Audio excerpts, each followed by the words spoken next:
Hi everyone, this is Megha Mawandia from Trio Raising Parents, and today we're talking about postpartum depression. I'm sorry, we've had to restart our video because I was seeming to have some network difficulties which might persist. So let's see how we can plow through this. So, postpartum depression has a very complicated history in our social contexts.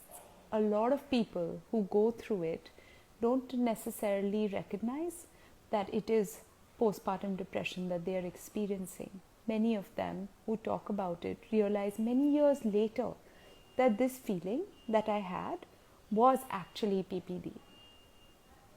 We have a very complicated history with post-delivery care of new mothers. On one hand, we have this 40-day period where a lot of care is provided. We have these rituals where the mother's food is given a lot of care and attention to. But on the other, we also have these practices of isolation,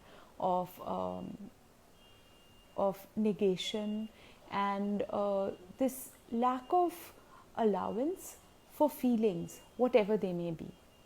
Everyone doesn't necessarily grow into motherhood the day the child is born, and that doesn't make them a bad mother. That just makes that experience. And giving them time and space to grow into this really crippling responsibility can play a big role in them being able to find their footing. So today I have three brave mums who have agreed to share their stories of their experience. I am also a mum who's been through that experience myself.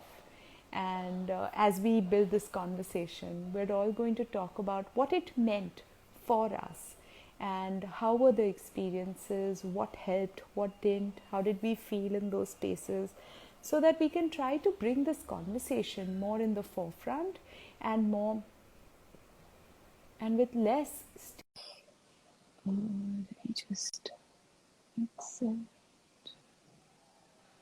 just gonna have them join us there. Hi Radhika. Hi, Megha. Hi, Megha. Hi Lavina. So can I just have one more mum Hi, to Lavina. add? Hi.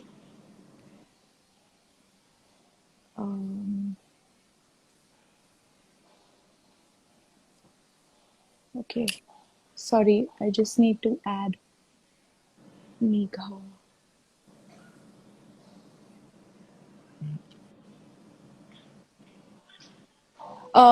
While I'm adding her, can I ask you guys to start talking about your stories of first I would like you all to introduce yourselves the way you would like to. There's a specific reason I didn't introduce you all myself because I think you get to choose your description. Radhika, Um, why don't you go first? sure. Hi, I'm Dr. Radhika Ratodekar, Bidkar now, of course. So I'm a mother of soon to be 18-month-old, and I'm a ophthalmologist by profession. I'm not practicing at the moment. I'm on a break, and uh, I thought being a doctor, I would be prepared for motherhood. I mean, when I was in my MBBS, I scored a 75 out of 100 in pediatrics, and I thought, hey, I have this in the bag, I mean, what could possibly go wrong? And boy, oh, was I surprised. So, and something someone said to me quite recently made a lot of sense. I mean, I might be 31 years old today, but I've only been a mom for 17 odd months. So, um, we grow with our children. That's all I have to say for now. More wisdom for So you're a later. 17-month-old mother. Yes, I'm a 17-month-old mother. All right. Thank you. I like that description. Doctor with a 17-month, who is a 17-month-old mother. Yes. What about you, Lavina? How would you like to introduce yourself? Hi. So I am a 4.5-year-old mother. Uh, we have two boys. I have a 4 year-old boy Vivan and a 2-year-old boy Rayan, and the gap between the two of them is really small. Um, if you'd ask me to introduce myself today, I really would just introduce myself as the mother of Vivan and Rayan, and that's really who I genuinely feel I am today. Of course, I am who I am, and I have my own personal identity, but a lot of it stems from who I am as a mother today. Absolutely. Thank you so much, Lavina. And I've definitely had the pleasure to interact with both of you individually. So I know a lot more facets of your personality that you've not yet shared. But we'll uncover it as we talk about. I just want to send a message out to Megha if she's listening to us. She's also supposed to be joining. We share each other's name, which makes our conversations quite funny. Hi, Megha. Hi, Megha. Megha, I've tried to invite you a couple of times, but I don't see you into my join window. So maybe if you could just something shows up, right? You guys had sent me an invitation. What did you press? Actually, I received an invitation from you and I just No, so clicked Accepted it. accept. Yeah. there, which says request to be in her video. Yeah. So could you Yeah. try, Megha, to request me to be in your video? Because I have sent invites to both your accounts. I know you're there. I see you. I'm not able to invite you. Oh, Pantani's daughter's asking, are you sitting with your teacher? Pantani is another amazing, brave mom. And Pantani, you're welcome to join our conversation too if you would like to. Just send me a request. So let's get into this because today we're talking all things postpartum depression. And I was wondering if you guys even recognize, like, what was your journey with that early period of having given birth and experiencing these feelings, which weren't necessarily, oh my God, I have a child and this is such a wonderful walk in the clouds feeling. And how long did it persist, or can you take me through that journey? Uh, would you like to go first, Lavina?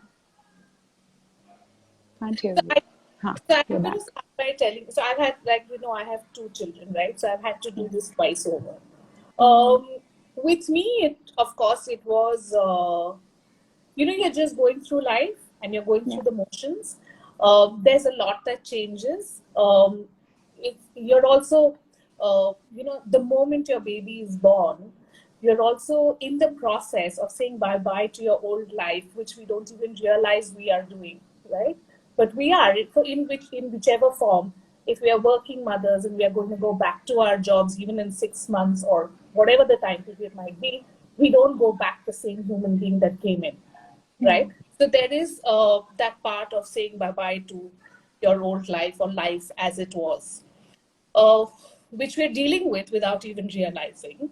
Yeah. Um, there is that whole. So I'll also share with you something that my gynecologist told me. Two things that stood out much later, not at that time, but two things that stood out was, one is your body is actually the whole. I asked my doctors, what is this whole 40-day thing, doctor, right? Mm, So what he told me, which was amazing, was that your body is undoing in 6 weeks what it has done in 9 months. And that's where the 40 days comes from. So there's all of that going on, right? In the background, you're saying bye-bye to your old life, your body's undergoing changes, there is this new yeah. life, all of that. Of course, there's overwhelm and there's everything else. For me, I was also in the environment where my little sister was about to get married, right? So there was Mm, joy, there was celebration, there was happiness all around, or so we believed, right? yeah. Uh, I don't know what would make me upset. The small Mm, I don't know why I tried. I've always been a sensitive person. So with me, the process was about um, blaming it or pointing it towards something else. Oh, I'm crying because I'm too tired. Or, oh, I'm crying. Oh, look, everybody is doing whatever they're doing, but I'm sitting in the room. mm, Okay. So for me, the process was very, was me actually, I don't know, lying or or just blaming something else, right? Which later, of course, today I can be very refined in the way I speak and say these are the clues for postpartum depression. Yes. But it was that, right? Another very weird thing that happened with me was that I had become this person who would procrastinate. And I would procrastinate for no rhyme or reason on the Yeah. smallest things, which were things which were not even important. Like, for example, even ordering groceries. Yeah.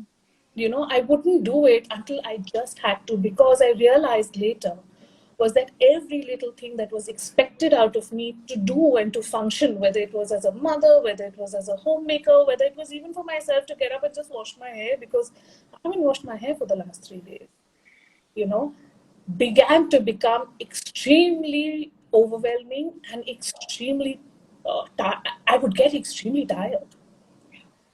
And And and blame it on, oh, I haven't slept all night, which is true. which is also true. With that, Yeah. Yeah. okay, It's another demon on itself. it's about really identifying. Luckily for me, I could identify the clues, but I wasn't identifying them as postpartum depression clues. I was identifying them as things that were not going perfectly in my life right now. Yeah. And of course, we'll talk about the repercussions or how Of we course. it later. But for me, it was all of that. And I'll answer your question on whether you realized, yes, I did. But I only realized when our second son, Rayan, was born. And our Mm. oldest son was already 2 years old. And for me, the tipping point or the realization were two. One was really being ridiculed by another mom because my older son, according to her, misbehaved. And that's when I reached out to you, Megha. And Mm. the second was we had gone on this family holiday to Goa, and we had really gotten a beautiful room, and the view was stunning. But all it did was make me cry. And those were my points of realization. Wow. Thank you.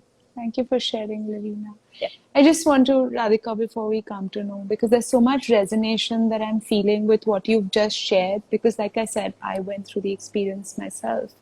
And I remember with my first child that exactly what you said. It was an unexpected pregnancy. I was really young. I was in a new city, new family. It was in a very traditional setup. So we went through this very traditional japa where I was isolated in a room. People weren't allowed, I wasn't allowed to step out and stuff like that. And I just remember feeling a complete loss, a loss of my body, a loss of my movement, a loss of my freedom. I had this caretaker, someone who's trained to do this japa period, who used to actually tell me things like, if you read a book, I'm going to leave you. So here I was, this young new mom who's bored out of her wits, trying to care for this baby, having this one person who's been hired to help me and who's threatening me that my only source of intellectual stimulation was not something that she could condone and would actually leave me with my child. So it was like this feeling of being trapped and blackmailed. But the extension, so one part, thank you, Megha, you're finally with us, but we'll just get to you.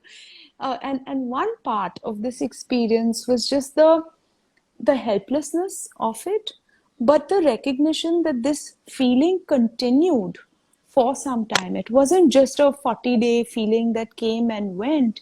It continued for a while, and there was nobody who I could speak to, because I was such a young mom, none of my friends had kids. So it wasn't possible to find anyone to resonate, let alone even ridicule. I just had elder people around me who would say these things. And then interestingly, with my second child, I experienced not postpartum, but during pregnancy. And you know what you said, the struggle to even have a bath? For me, it was to have my prenatal medicines. I would actually skip meals, not take my pills, testing not myself, testing my husband actually. Is he going to remember? Is he going to give me that call and say, hey, did you? And I don't know why I needed him to do that. He's never been a person to do that. But in that period, and there's a part of me that knew, what are you doing? What is wrong with you? You know what this is for. You should be able to take care of myself. But then there was another part that was not able to control it, which is when I decided to get help. And but not everyone has the agency to do that, right? Radhika, would you like to share your story? Sure. So ours was a planned pregnancy. This was something that we really wanted, and we didn't think that we'd get pregnant as fast as we did. So yeah, so when it happened, I still remember when those two pink line appears. I hugged my husband, and I had that little glass of urine that I'd collected, and I'd hugged him, and I was literally dancing around in the bathroom with that glass of urine in my hand. It was the 15th of August, so my period was supposed to be due in 2 days, but then I don't know. So the first month that we tried, when the lines didn't turn pink, I was like, oh my God, I've had a history of PCOS, so of course it's under control now, but I thought that was going to be an issue, and maybe, we'd have to go through the IVF. There are a lot of things in my mind, but yes, so the second month that we tried, I was pretty shocked because I had this crazy backache, and I was like, no, I'm going to get my period now. But hey, those two pink lines appeared, and so when we planned this pregnancy, my husband was in his final year of fellowship. He was doing his fellowship in Chitrakoot, Madhya Pradesh, and I stay in Hyderabad. We were literally 1,000 kilometers away, and the worst part about medicine is that you don't get too many leaves. And he had been saving up his leaves for the actual birth of our daughter, so our child. Then I was hoping to have a boy, but then we ended up having a girl. She's a joy either way. But well, in any case, so I knew that separation was, I wouldn't be able to be with my husband for, throughout the pregnancy wala period. In fact, I only got to see him once, and that was for my baby shower. Um, and then, so my baby is a lockdown baby. She was born on the 2nd of April during the first lockdown, where nobody knew anything. Nobody knew how to treat it, nobody knew how to diagnose it. And it was a rather traumatic pregnancy. I had a gestational diabetes, and towards the end, my BPH shot up. So I had almost gone into preeclampsia. So they had to do a C-section way earlier than they should have. So she was a tiny preemie, and that's when it started for me.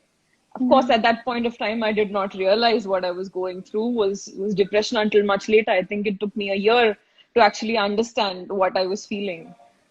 So it was so overwhelming. So yes, so the C-section happens, and my baby has this incredibly loud cry. She's doing great, and you could actually hear her outside. My parents were outside the OT complex, and they could actually hear her. She was that loud. And because I was a diabetic mom, they had to prick her heel and check for her sugar levels constantly for at least the first 3 days, if that wasn't agonizing enough. So the first night after you go through your C-section, I'm sure a lot of moms know, you have to stay in the ICU. So once you're brought out of the OT, they give you the baby to feed, right? Yeah. But that at that point of time, my baby just wouldn't latch. I was told that it's pretty normal for, premature kids not to latch because the suckling reflex isn't really well developed. But it at that point of time, it felt like I have failed as a mother. This is my primary duty, to nourish my baby. So then I'm shifted to the ICU, and then every 2 hours, my baby is brought to me, and the same thing happens. My baby gets formula. And because it was the COVID period, there was only one pediatrician on duty. And that person, I don't know, there were other deliveries and he was busy himself. did not bother to inform my parents about so my mother and my sister were looking after the baby while I was in the ICU, about the dilution, about the how much, the ratio of water is to the formula. So my baby was getting dilute formula, Oh and my. I was unable to feed her because I have inverted nipples, and so yeah, so and then on day 3 she developed physiological jaundice. Again, that was like again the Sorry, same thing, maybe and may I just stay with the feeding sure, piece? yeah, Because it's something that I know there's so much that people experience around it. I mean, you're talking about the feeling of not being able to fulfill that one basic yeah, duty. the And primary duty, your yeah, first duty as a and I mom. know that there was a part of you where finally you worked with an expert, Himani, who Yes, finally told you it's okay, right? And it's yeah, okay to let that go and helped you with alternates, that that's not the only way to bond. And yeah, I know I had a very different experience where through my feeding struggles, I felt like a cow during that whole process. And I had a friend who I was living in Delhi then who went, all my friends were unmarried, single, whatever. She went and got a toy cow, thinking, oh, so cute, Megha the mother, Mata guy. And she put it in front of me in that stupid room that I had to call my own because I wasn't allowed to sleep in my own room. And I remember seeing that cow every time and just crying and crying. And why did I just go pick it up and throw it out of the window? I don't know. I just yeah, kept it there and cried. Basically, that entire spectrum of that expectation, feeding should be a joy, feeding should be easy, or people commenting about दूध कम आ रहा है, दूध ज्यादा आ रहा है, दूध नहीं आ रहा है, दूध आ रहा है, like oh god, like just so much conversation around it, right? Which doesn't yeah. help the emotional part of it at all, right? And I know that it was only as recent as a few months ago where you were able to really let it go. Yes. It wasn't until speaking with you that I could actually let it go. That's really so long, right? So long to Yeah. carry this guilt, which, No, like I was just getting to that. yeah, So, because of the latch issues, I was an exclusively pumping mom for the first 2 months. And then I found a really great pediatrician who's also a certified lactation counselor. Finally, at month 2, my daughter learned to latch, and that was with a nipple shield. And we continued till about 1 year for the first 1 year. And yes, while I was pumping, I actually felt like I was a cow that was hooked on to the machine because, yeah, newborns feed every 2 hours. And so it was just pumping. It takes half an hour to pump, and then you pump, you sterilize, and you do all this while the baby's sleeping. And yeah. I had a lot of help from my sister. Um, But can she you bring about a little bit how you were feeling emotionally, Radhika, in that Emotionally, period? honestly, I did not have the time to even think about it. Like my mother had to bring me plates of food to remind me to eat. Mm, Bathing was also an issue, and my sister made it a point to make sure that I slept for 4 hours in a day while she looked after the baby. So again, in the first 2 months, I felt sick. I had a UTI. I also had issues with my gallbladder.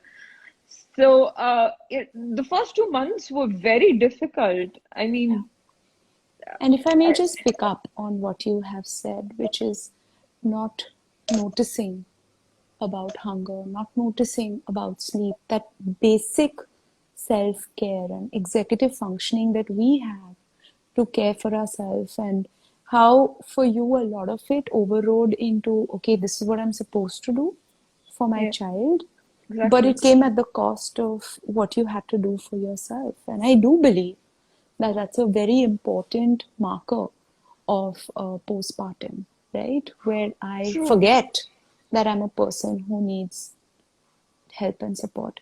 Would it be okay if we just bring Megha into the conversation Sure, and then sure. we'll Hello, rotate Megha. again? Yeah. Megha, would you like to share, first of all, if you could introduce yourself as the others have, Yeah. and then talk about your Uh, postpartum experience? Hi, can everyone hear me? Yes, we can, loud and clear. With the tech issues, I need to check this. Been struggling the last 10 minutes. But honestly, I want to say kudos to both of you, and also just listening your story the last 10 minutes of how challenging I think it is. It's beautiful the way you all have been able to stick to it.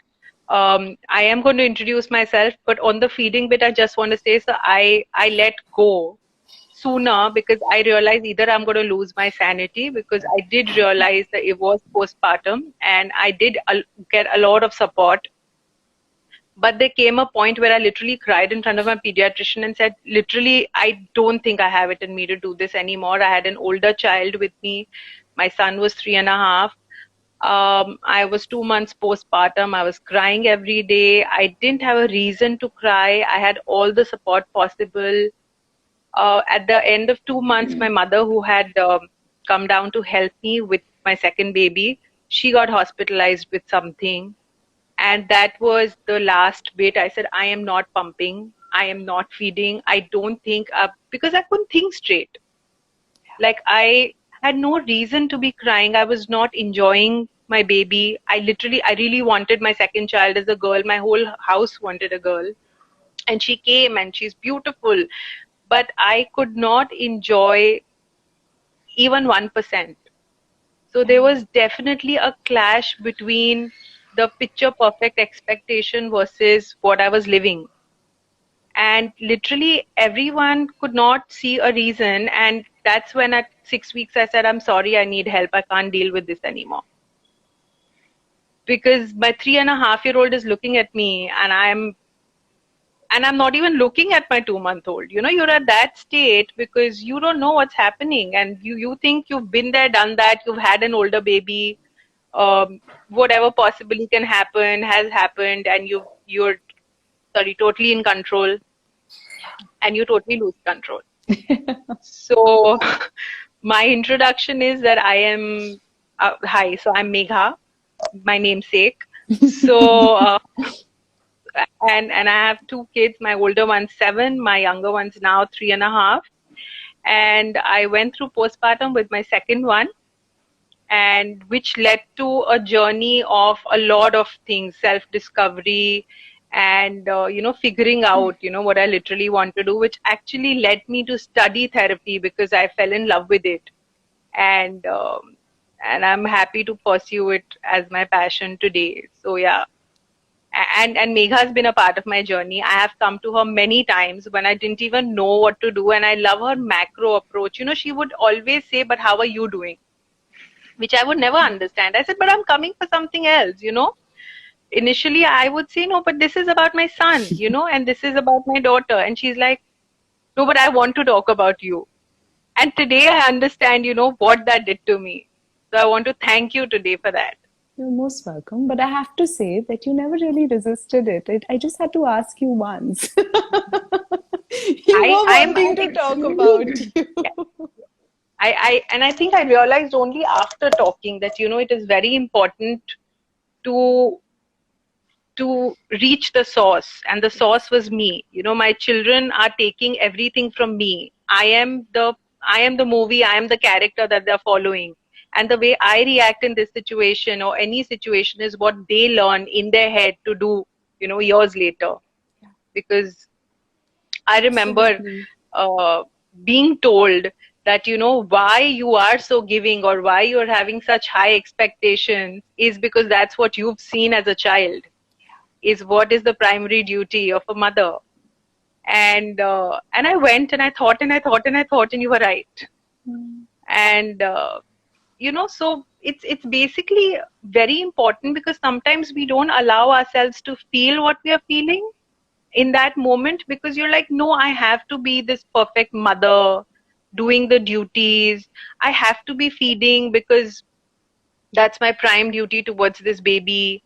And we forget to acknowledge and ask for help, which is now very readily available, because I remember at my 6-week consult, I went to my gynac and I just cried and cried and cried. And she told my husband that she needs to see a therapist. And at that moment also, I realized asking that, how long is this going to take? Because, you get very impatient in that moment. You just want everything to be back to normal. And sometimes that impatience does not let you go through the whole thing. Yeah. And here, one thing I want to add is that if therapy doesn't work, it doesn't literally mean that therapy is not working, because what I learned is that sometimes there is no perfect fitment. Sometimes it is that You just you need a get different comfort with a approach. particular person and a different approach. Yeah. Yeah. Sometimes you are just not able to be yourself with a particular person, and that's okay. You don't have to be so hard on yourself.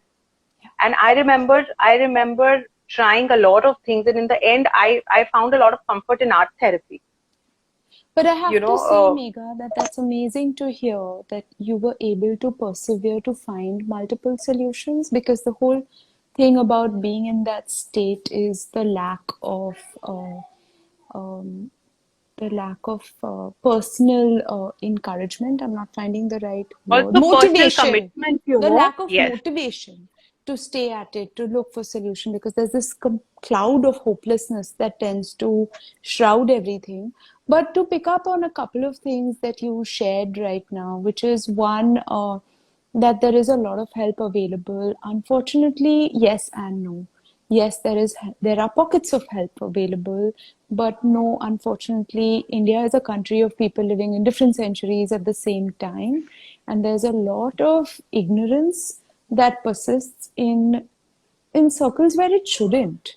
In places where there is the light of knowledge and there's still an inability to get over it. But I also want to notice in this journey how it can look so entirely different for different people, and it's okay. That's the whole point of this, that there is this difference. And one of the things that I have noticed in supporting young mothers, and when I say young mothers, I mean young in terms of your motherhood journey, whatever your age might be, uh, that it's a two-pronged approach, because there's this huge responsibility that can't be ignored, right? So typically, when you're Right. addressing someone who's going through feelings of depression, you just take them out of any responsibility, commitment they have, and let them focus on themselves, and let that be their safe ground to build. But when we're working with moms who have these dependent children on them, we can't entirely do that, because there's this one part of them, they're like, no, no, no, but you have to tell me, how do I do this? Am I doing this right? What am I supposed to do? And you almost have to play this role of a scaffold and support and affirmations that you're doing a great job, you're doing the best you can, and your child loves you. See, your child is smiling at you. See, when your child is reaching out to you or crying for you, it doesn't mean your child is hungry. It doesn't mean you're a bad mom. It just means that your child wants you. And if family members can play that role of, instead of critiquing the parenting style. I remember in the hospital, I had said my daughter I was using the football position to feed her, lying down in football, which today is considered very normal. But at that But time, they're that's like, the Arey, easiest post cesarean. exactly. And at that time, I was told by the elders that, no, no, no, what are you doing? Her airway will block, this will happen, that will happen. And I remember saying, no, she likes it like this. And they laughed at me. They literally laughed, saying कि 2 घंटे की नहीं हुई, and इसको मालूम है कि इसको क्या पसंद है. Like, the natural Yeah. know-how that you as a mom are developing is considered to be, who do you think you are? We've done this for 20 years, 30 years. We know. And there's constantly this voice going around. So I actually would like to do another round of question and ask you guys, the feeling that you felt Okay, the strong feeling. We've all talked about a very different feeling when you were going through this postpartum stage. I know for me it was this feeling of lack of support. I want you to pick one root emotion that you might be able to find. And if you could share, was this the first time you felt it, or was it an old feeling that had just come back with this whoosh force that now couldn't be ignored? Whoever would like to go first? So I'll take that, Megha. Yeah. For me, it was that very strong feeling of failing Mm, and failing every day at something else. yeah. And to answer your question, no, it was not the first time I ever felt that. Been through our life, been through all kinds of emotions. For me, I had decided to take a sabbatical. I decided to take time off in Bombay, and we decided that I would be the one who would. And it was all my decision, and it was all with a lot of support from my family. My husband was my biggest cheerleader. Mm, But for me, it was that I've given up on everything that I ever did or I ever worked on to be with mom, yeah. right? And I should be able to do this totally fine, because when you're at work, you're multitasking, you're dealing with so many people, you're doing a million things, and you're managing to do all of that, right? Here, I have decided that my primary role is to look after this little child. But Mm, every day, that feeling of I failed to what, and it could be the smallest thing. It could also be that you decided to go for a bath, or you decided to even go to the loo, but at that time your child needed you for whatever reason, and you yeah. couldn't complete that task of yours, because for me it was my task, Yeah. right? I'm a very everyone laughs at me, but I'm an extremely schedule driven person. So and even today, if my children need to sleep at 7, they need to sleep at 7. If they need dinner at 6:15, they will eat dinner at 6:15, right? Yeah. But it was also that I had also set out these to-dos for myself, and these Yeah. milestones, and this whole idea of who I should be, or how well I should, or well is a functional word here, Yeah. uh, be able to deal with this. Yeah. And the fact that at the end of the day I should sleep exhausted but extremely happy, Yeah. but I didn't, right? And you're right, it wasn't a feeling I was feeling for the first time, but it was a feeling I was feeling extremely intensely for the first time. Yes. And I Absolutely. Thank and you. as Thank you for intensely as noticing that, Lavina. it was almost crippling. So the Yes. feeling of failure was something I have felt before multiple times, but it never crippled me like it did. Thank you for sharing. Um, Radhika, Megha, do you guys have any thoughts? So, I can relate to what Lavina just shared. Yeah. That you set these standards for yourself, where you want something done a certain way, and you've done your research that this is what I'm going to do as a parent. This is what my child needs, and it could be small things like your child refusing a certain form of food, or um, like my daughter learned to roll over a little late. I mean, well within the developmental spectrum, of course. But then I was so worried about because I kept getting questions: Is she crawling yet? Is she rolling over yet? Is she doing this yet? Is she doing that yet? And I felt like I, I don't know. It felt like I was failing there too. I mean, it was not something that I could control. Mm, Of course, it's a physiological phenomenon. It's going to happen when it happens. But um, but throughout the entire period, I all I remember is it just felt like, the days and nights just blended in together, and it was just a continuum. Like it was just a haze. And yes, there was,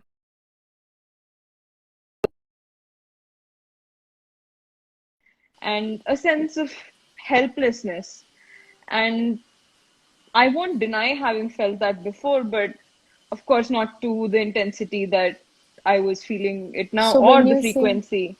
yeah, so the feeling that you're talking about, would it be okay for me to call it rage and helplessness? Um, Yes, and it was again an old feeling, right? It's just the yes, intensity was yes. brand new. The rage was new, of course. The rage was new. The helplessness was old. So, okay, The so we'll pick helplessness and the fear was helplessness. old. Okay, okay. Thank you. Thank you for sharing, Radhika. Yeah. Nika, what about you?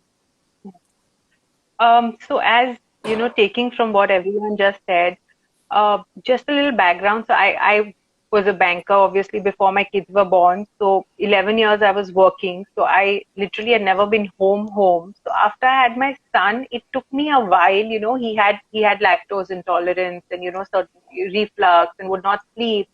After getting my life back in 2 years and setting up a Hmm. routine and understanding how to deal with things on my own, when my daughter was born, again kind of lose balance. It's like everything was out of control. Like people describe time of parenthood as extremely beautiful, but if in terms of colors, I would say it was very gray for me. When my daughter was born, it was like you're not able to see the joy. Hmm. And it struck me once when I was talking to a friend. We were sitting for coffee. I was just feeling very, and I would want to run away from the situation. It would just give me a breather to not want to be in the situation because I would feel very out of control. Hmm. So I remember mentioning to her, and I must mention I had a lot of family support. I kept a nurse for a initial bit for her. I had a lot of family support. My husband was very caring in the sense he was like, go for your therapy session or whatever help you need and how much ever you need to go. But still, I remember mentioning to this friend, and then it stuck, it just came to my mind. I told her, I just suddenly feel, she said, why are you so restless and uncomfortable? I said, I suddenly feel, what if there's an earthquake tomorrow? And, how am I going to carry my both kids and run?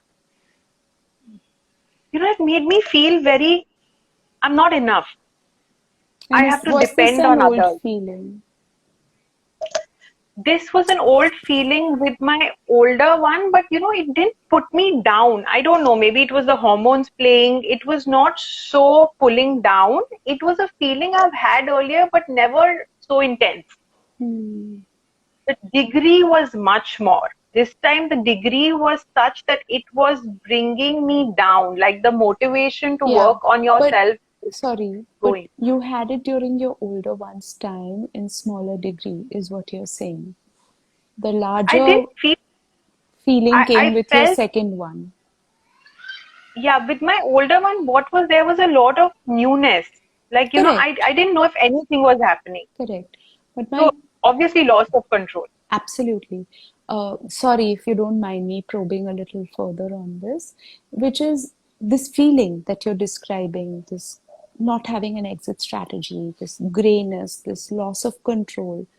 Do you remember feeling it before motherhood? Not loss of control. I remember feeling probably 10, 11 years back when I got a bout of vertigo. Yeah. That time, and it was extremely scary We've lost you. because, Yeah, you're back. yeah, yeah. When you got So a at bout that of time, vertigo. vertigo in like 2012, and that was extremely scary. And this situation was also very out of Of control, though it course. had nothing to do with vertigo. But same loss of control is scary to me as a personality Absolutely. There we because of go. past And that's experiences. the something that I wanted to bring out in this conversation because I see this every single person who comes in front of me sharing with me these feelings.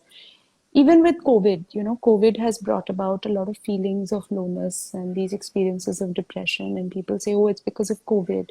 But within the second session, we know COVID did nothing. COVID just created a Inside out. situation where now you couldn't escape it. You had to deal with it. And just like that, I believe that early motherhood, when you are thrown into this, situation where you just have to swim. There's no sink only as an option, right? Like with COVID, you can't leave the house.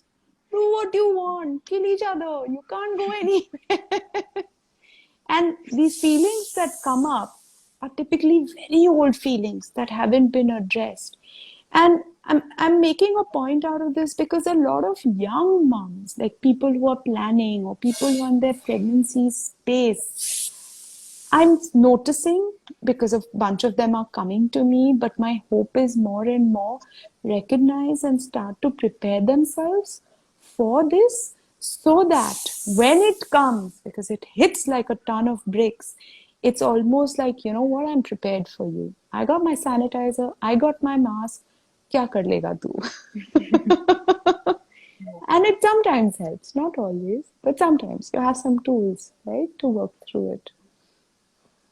And as a mother, we don't have your flight, fight, freeze. You can't freeze. You It's don't have not an an option. You option. None of can't them are flight. You available to can't you. leave your crying child. You have to fight. You have to.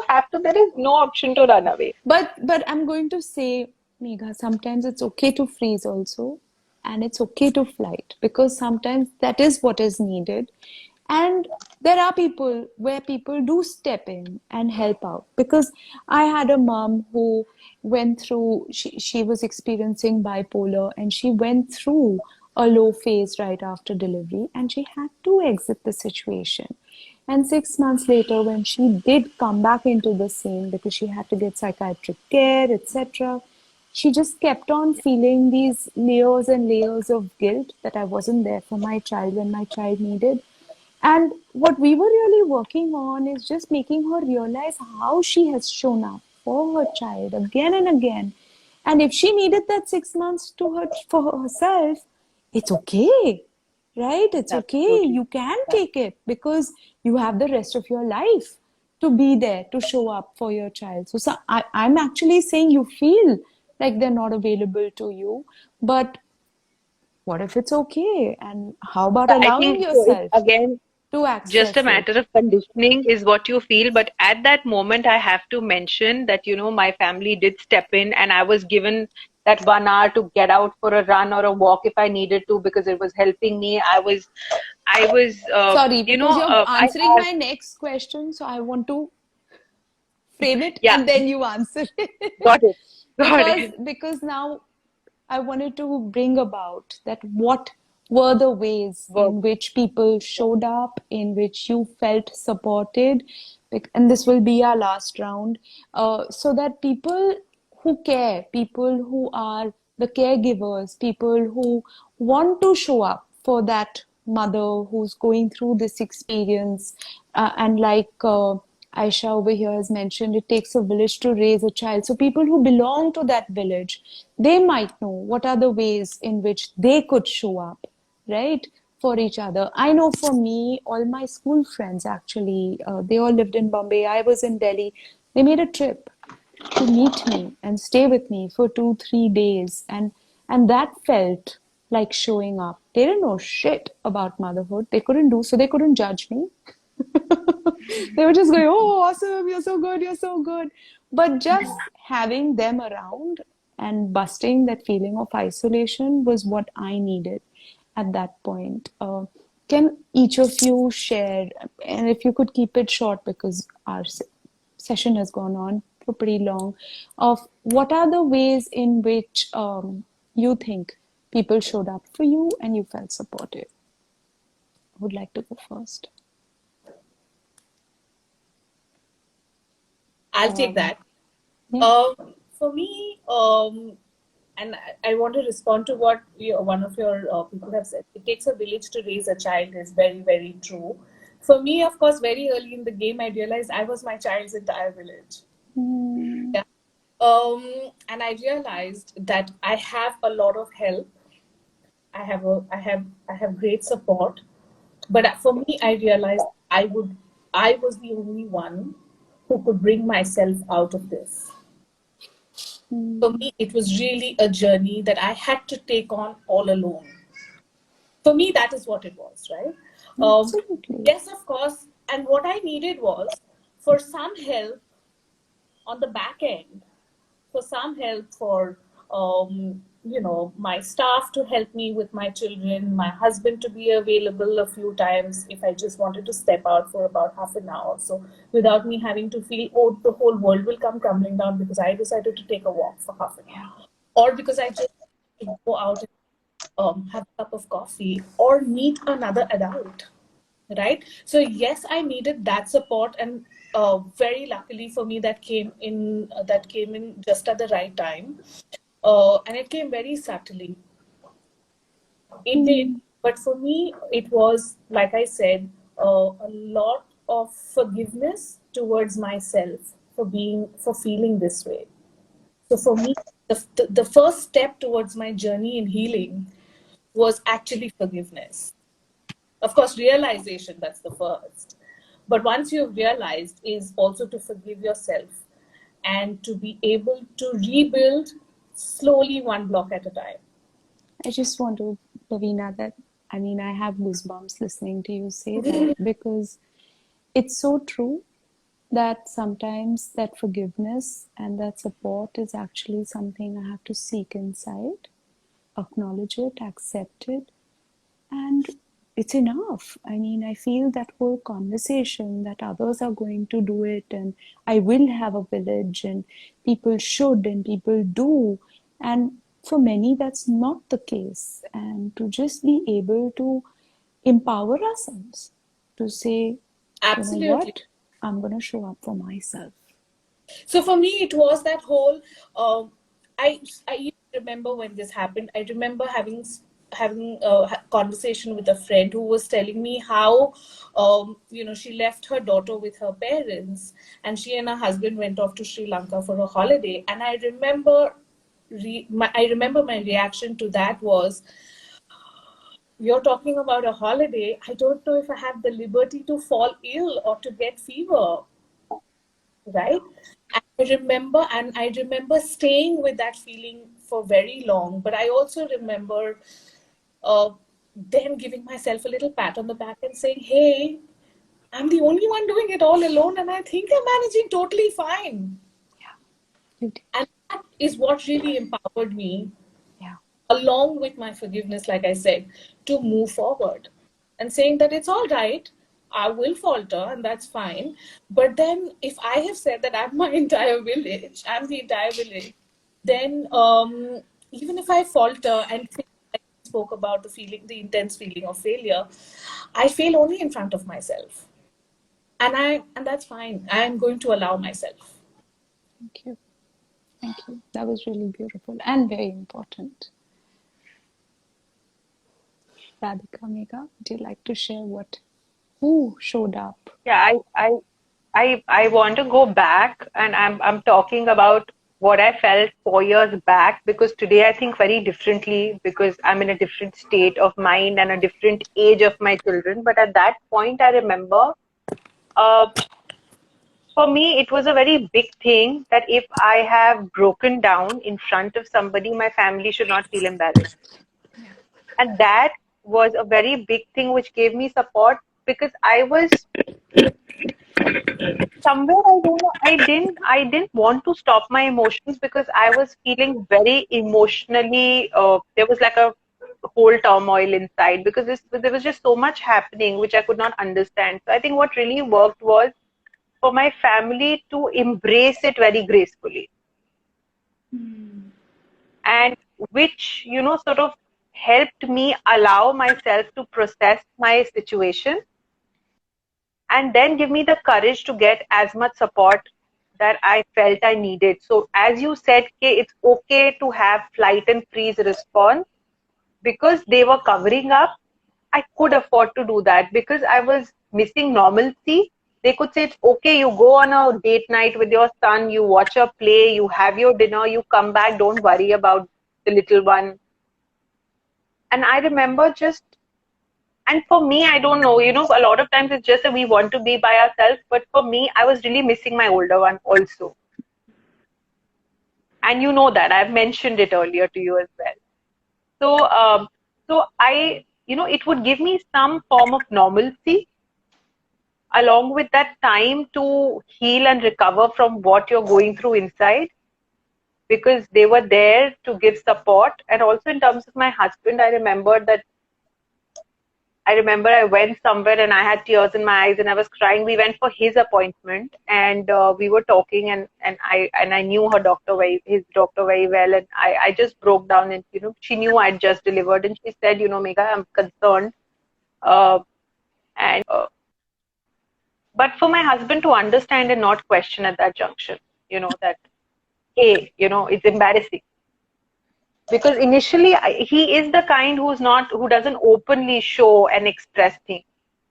But for your family or your friends, like you said, your friends made a trip to see you and it made you feel nice. The subtle ways of people reminding you that they're there for you, and things are still, some bit of normalcy is still there. Yeah. I think that, and I was blessed to have some like great support for some amazing doctors, and I had the privilege of meeting some really good therapists, and I think I was lucky to find the help and support that I needed. And because of all of this, as you just mentioned, guilt is, I think, a part of postpartum or any form of depression. Guilt is the primary feeling that is haunting you from inside, which is not letting you literally live in peace at that moment. You feel guilty for even not, if your child has had half a cup of milk less that evening because you were not sitting on his head, or if you were not able to pump this much was lesser, and your daughter got this much less milk and you had to dilute it with formula. But I think family support and help, and apart from that, the me time, which you say that it's very important to do the things that you need to do and you want to do and which make you feel better. So yeah, as you say, the flight and the freeze is needed. Thank you. On many occasions. Thank you. So what I'm hearing here is that people just showing up. Can you guys hear me? I had to take off the headphone because my battery needs to charge. I'm live because I didn't put my charger on at the that. So I was like, my voice in poor quality is okay, but I'm not losing this golden conversation. But what you shared right now is having somebody show up for you, accepting the support, making the most out of it, allowing yourself to not be perfect was a big support. And just accepting help in whatever form it may come and show up.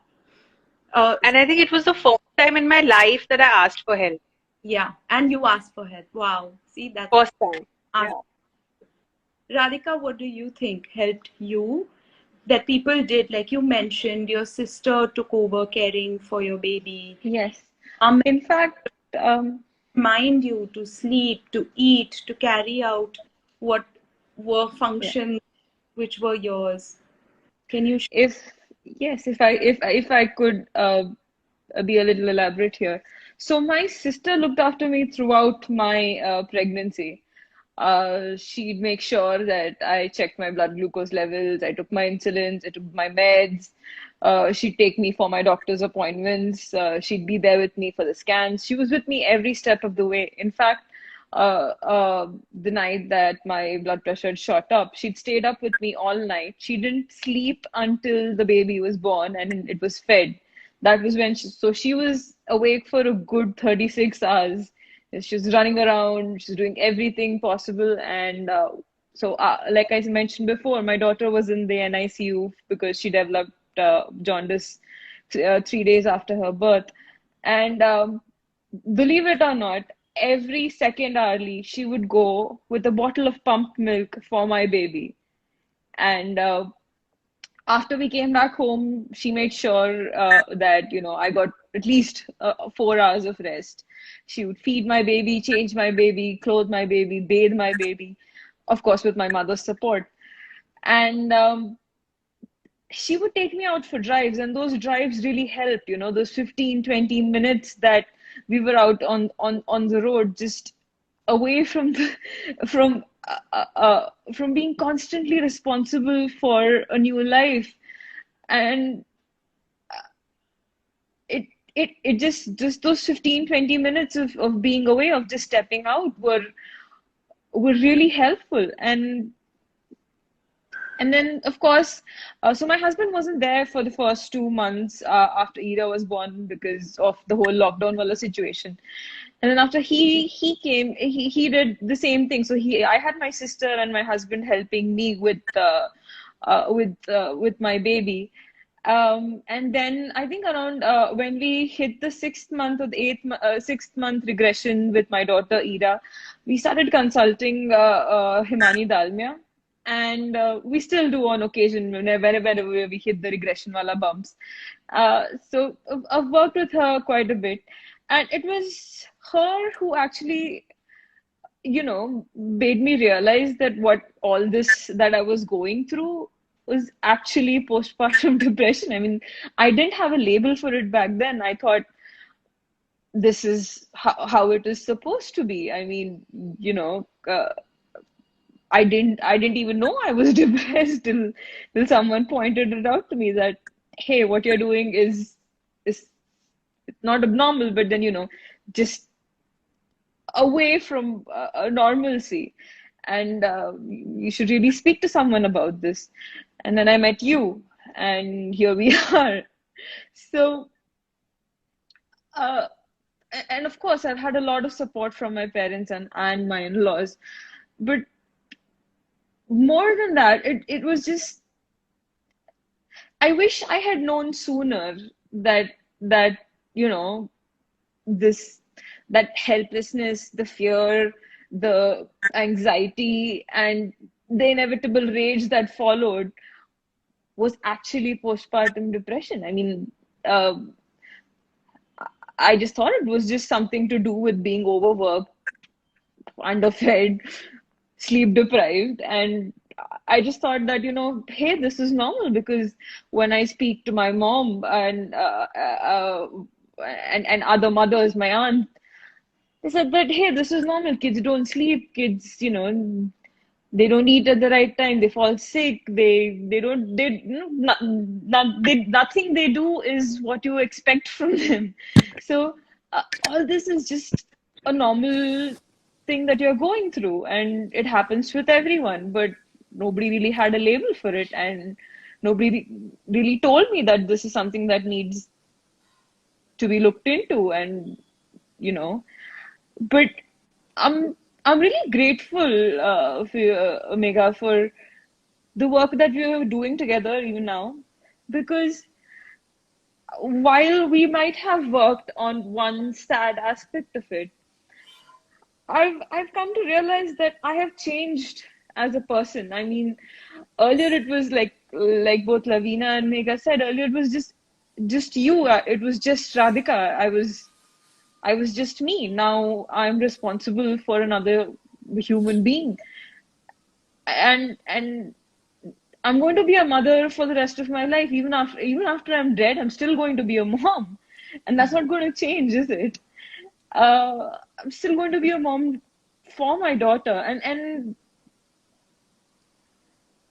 that's it. I mean, if I do not work on myself, if I don't make myself a better person than I was for the last 30 years, and I don't acknowledge my feelings, and I don't respond to them positively, and then I'm not doing what is best primarily for myself, and secondarily for my family, for my husband and my daughter. Because yes, I owe it to myself to be happy, and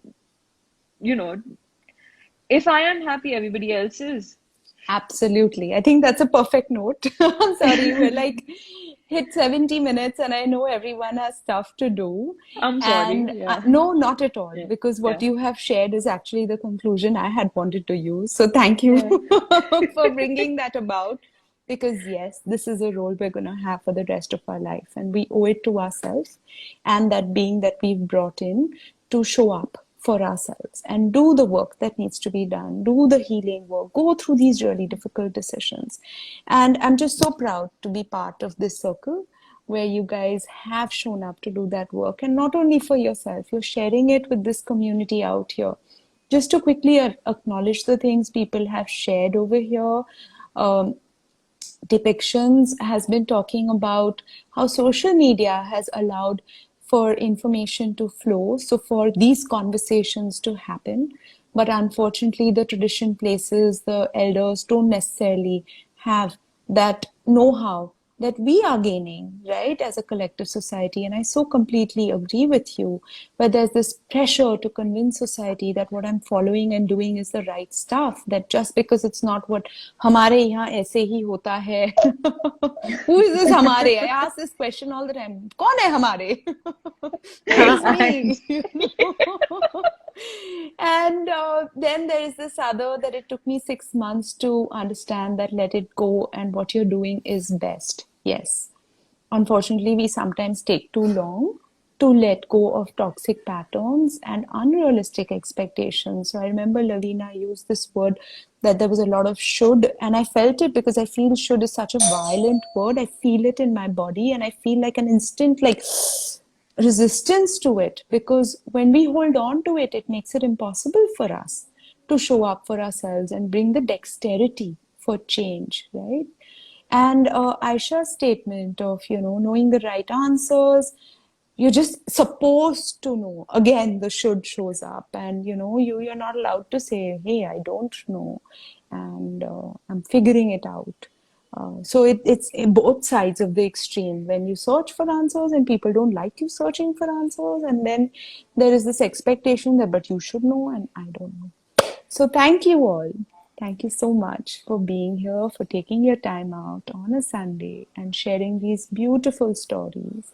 I want everyone who's joined in to know that at Tree Oak India, we're raising parents. We're constantly bringing out these difficult conversations with support parents. And tomorrow we're starting about toilet training. And the week after, we're talking about fussy eating, because when we're supporting parents, we also, while we take care of the mother and the emotional part, we have to take care of supporting the child rearing also in a space that is non-judgmental and safe. Yeah. Thank you all. Thank you so much for giving me this time on Sunday. Lots of love and hugs. Thank you, Thank Megha. Thank you for the Thank opportunity to you. be here.